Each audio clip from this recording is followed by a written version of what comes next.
Hi, I'm Tom Landon. The program you're about to watch was recorded live at the historic Grandin Theater in Roanoke.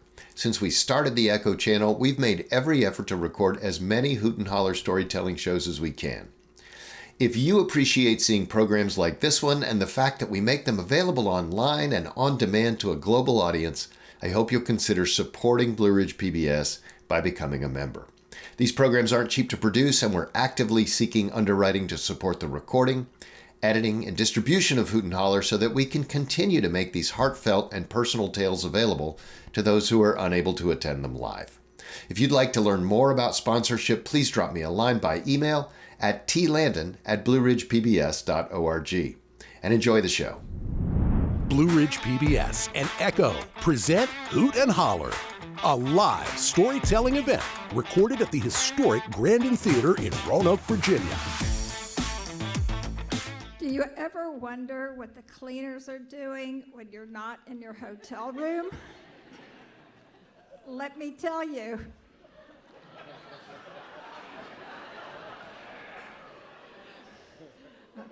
In 1975, I was working as a charwoman, that's a chambermaid, in Edinburgh, Scotland. The Edinburgh Festival was in full swing with theatrical performances and poetry readings, but I saw none of that because I was scrubbing toilets when I wasn't scrubbing pots.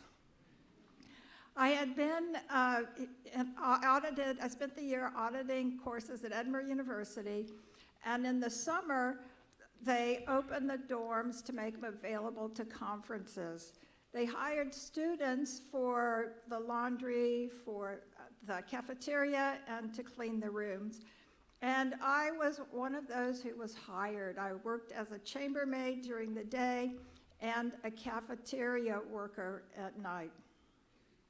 I worked with 4 senior Scottish women who were very feisty.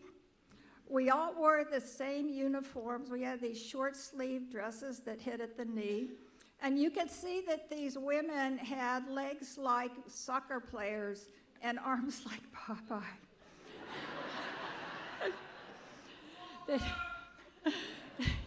They spent years stripping beds. You know, in Scotland, you have heavy blankets, even in the summer.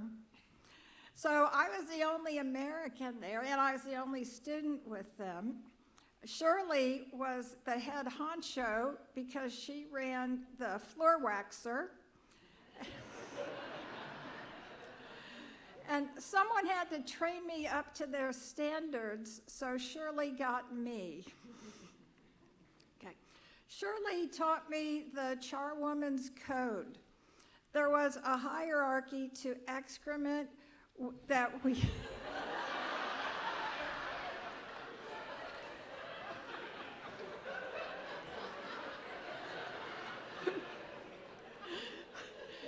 There was a hierarchy to the kinds of excrement we would clean up.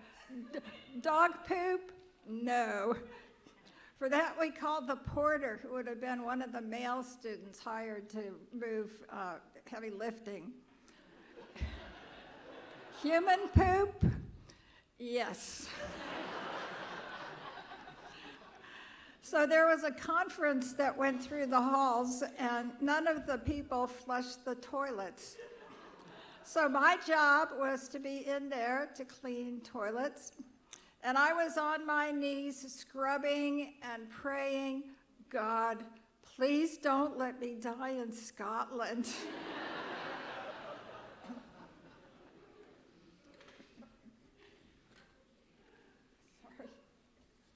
So the Edinburgh military tattoo took place in the summer. And this is a military display, and it also involves music. And Edinburgh was filled with bagpipers. Some of the pipers were staying in the halls of residence. So I was cleaning a room by myself, and I entered a room, and there was a bagpipe in it. I never played a bagpipe.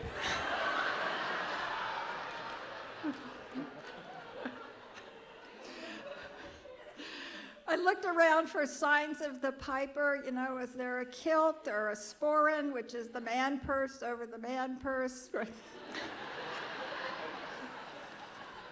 Didn't see a thing. So I picked up one of the wooden arms.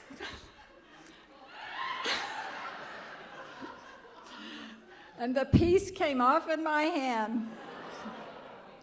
The bag fell to the floor. I tried to pick it up by another wooden arm. That piece came off. I managed to get the bag back into the chair, you know, and I was trying to fit the pieces on it. I couldn't remember what it looked like when I first came in. And I still had to clean the room. I kept imagining the piper coming up the stairs, you know, maybe he'd had breakfast, and catching me red-handed with his broken instrument. But I managed to put all the pieces back together, and I kind of arranged it. You know, it looked like a flower arrangement. I swept the floor, I made up the bed, and then I had this really great idea. I was just going to arrange everything.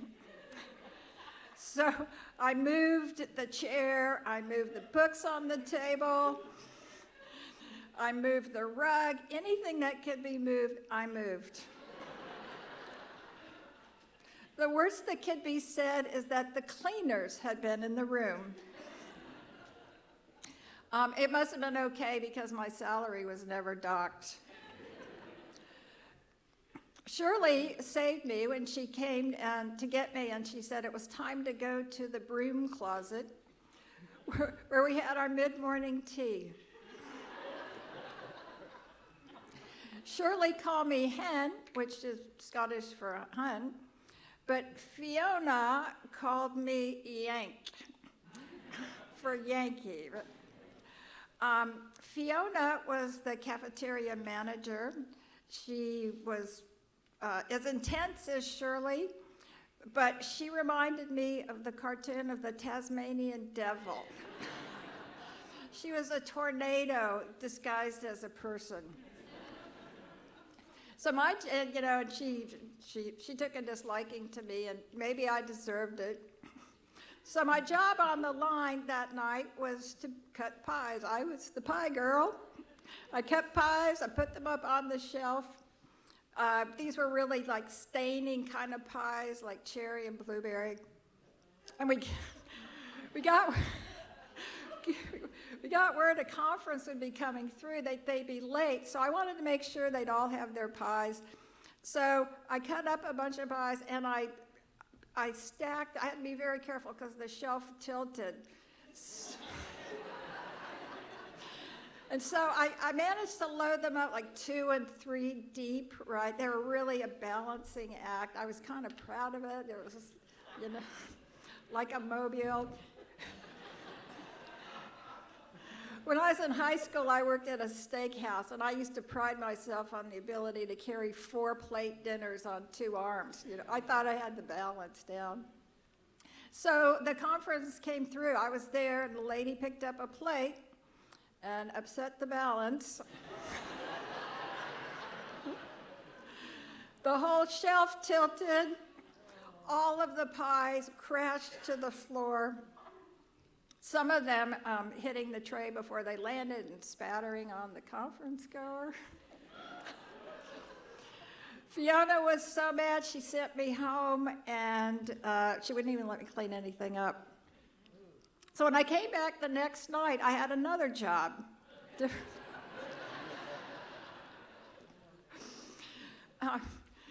When you went through the cafeteria and you're on the meal plan, you could only have one dessert. So you had a choice of either a piece of pie or a piece of fruit. You couldn't have both. Someone had to stand at the end of 2 serving lines and survey all the trays coming through to make sure no one took 2 desserts. there's a very strange, so the Highland Games were on in Edinburgh at this time, and there's a really strange sport, not a unique sport, called caber tossing. And caber tossing involves a person basically picking up a telephone pole that can be 20 feet high, right, and weigh 150 pounds, and tossing the caber so it goes end over end. Okay, this is a caber toss. The rules of the sport require that the caber tosser wear a kilt. These are not men in skirts. The Scots say the difference between a skirt and a kilt is that underwear is worn under a skirt. So a caber tosser, he came down the line. I could tell he was a caber tosser. He was big, even though he didn't have on a kilt. You know, you can, he looked like Paul Bunyan ate a Tyrannosaurus Rex. You can put a sheet on a 1942 steel panhead Harley Davidson, but you always know there is a motorcycle under the sheet.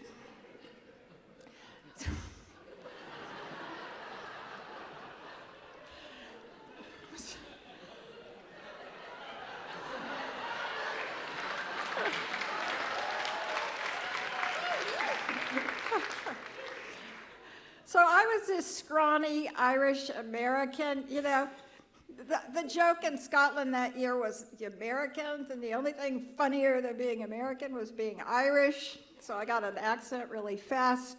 And I was this scrawny person watching this giant man come toward me like a tidal wave. He had 2 desserts.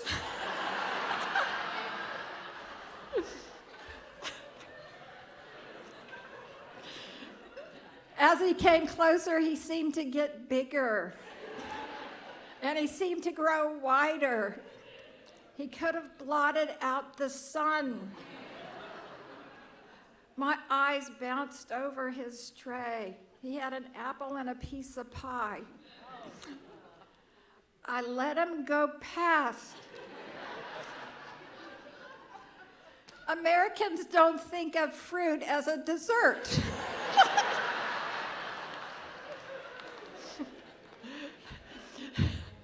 As soon as he went past me, Fiona dashed from behind the pies, ran past me and snatched his apple.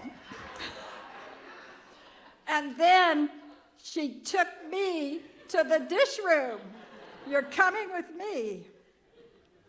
And there in the dish room was a deep double sink filled to the top with pots. Not nice, clean pasta water boiling pasta pots, but deep, fat fry pots. The kind you have to wash the inside and the outside, and you have to wash the handles, and then you have to wash the sink, and then you have to wash the floor under the sink because all the grease is everywhere. And that was my job at the night shift. Those pots came out again on the breakfast shift. Yeah, so there was an American who came through the line. She wanted to know what the breakfast was. Scottish breakfast, haggis, fried haggis, which is oatmeal cooked with sheep in offal. It's 44% lungs. That's all cooked in the stomach of a sheep, right? And then it's sliced and fried. You can't import haggis in the U.S. because you can't bring in meat that has lungs.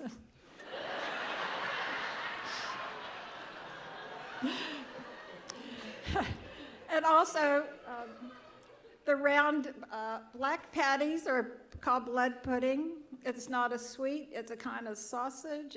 The color comes because it's bound together with pig's blood. Can't import that. So this American, she, you know, I told her what it was. She said, "I really like your accent." She said, "Were you born in Edinburgh?" I'm going to try the accent. I said, "No, Lassie, you wasn't born in Edinburgh."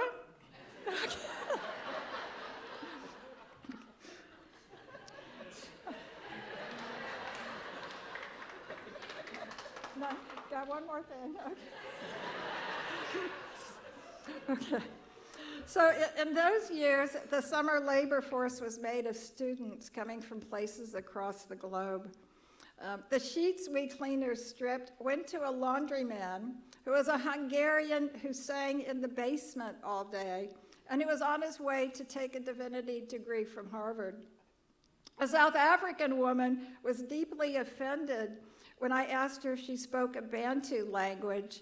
It was an extremely pejorative term in South Africa, but that was the only word I knew until she corrected me. But it would take 15 years before apartheid was repealed. An English colonial who grew up in Kenya attended UCLA and started the first cricket club for the homeless in Los Angeles. We had one porter who was the son of a duke, and another who had been a Czechoslovakian student. When the Soviets invaded Prague in 1968, he ran in front of the tanks. What might seem like a distant history to some of you might be more recent history for some of us, me included. And what seems like a very small place, like a laundromat or a broom closet, actually had the ability to accommodate people from all over the globe. Thank you.